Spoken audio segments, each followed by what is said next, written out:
Hello crafty friends and welcome back. Today I am playing along with a bunch of challenges. Mixed Media Mayhem. We use stitches. Oh shoot. Now I can't remember what they were. But I'm also playing along with Baby Got Scraps, the 100 paper challenge, as well as IronCrafter.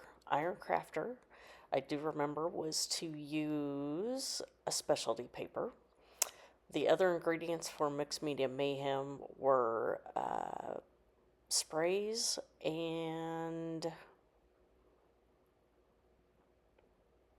stitching, I believe.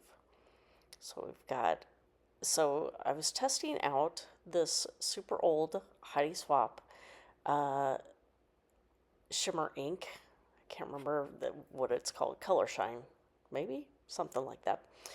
Anyway, it's been in my stash for a while, and so I was kind of testing out how that color was going to look, and I am using the Vicky Bouton mixed media paper. I did cut it down to a about 9 by 11 size page, and I'm just using a domed ink dauber and dipping it into the sprays and making a, I guess, mixed media scalloped border.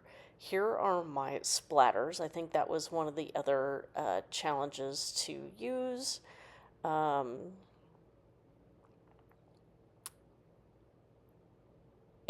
so then I decided to pull out this red piece of paper, and that is actually from my 100 pieces of pattern paper challenge stack.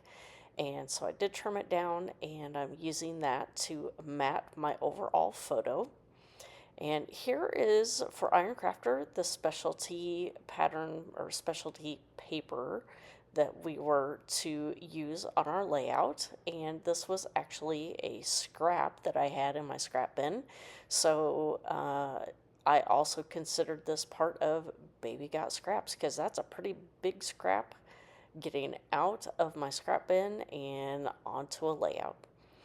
And so this is a picture documenting my grandson. It's just a cute little picture.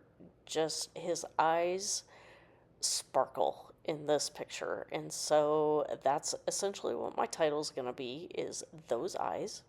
Here I am working on my stitching. Since this is a clear acetate piece of paper, I decided to make 3 little X stitches at the top and the bottom. So there I'm showing you. I didn't make you watch me do the actual stitching because it wasn't too complicated. Just a little up and down through the paper and an X pattern, and that was it. So pretty easy to get a little bit of hand stitching on there. So here I start to pull off my letters for my title, and I'm like, oh, I can't really see. It doesn't, well, the title didn't pop off that acetate, that busy acetate, as much as I wanted it to. So then I decided to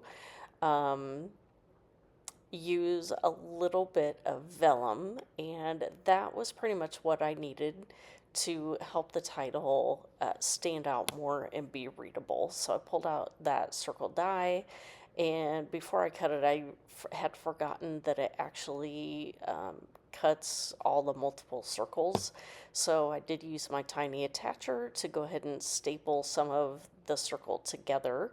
And here I'm just using a tiny bit of dot adhesive underneath the top part of my title, just so that will help secure the vellum to the layout, but not so much that you can see through. And then here I'm just adding a little bit more, a few more staples, just to make sure that that stays on there. I do add the date on here and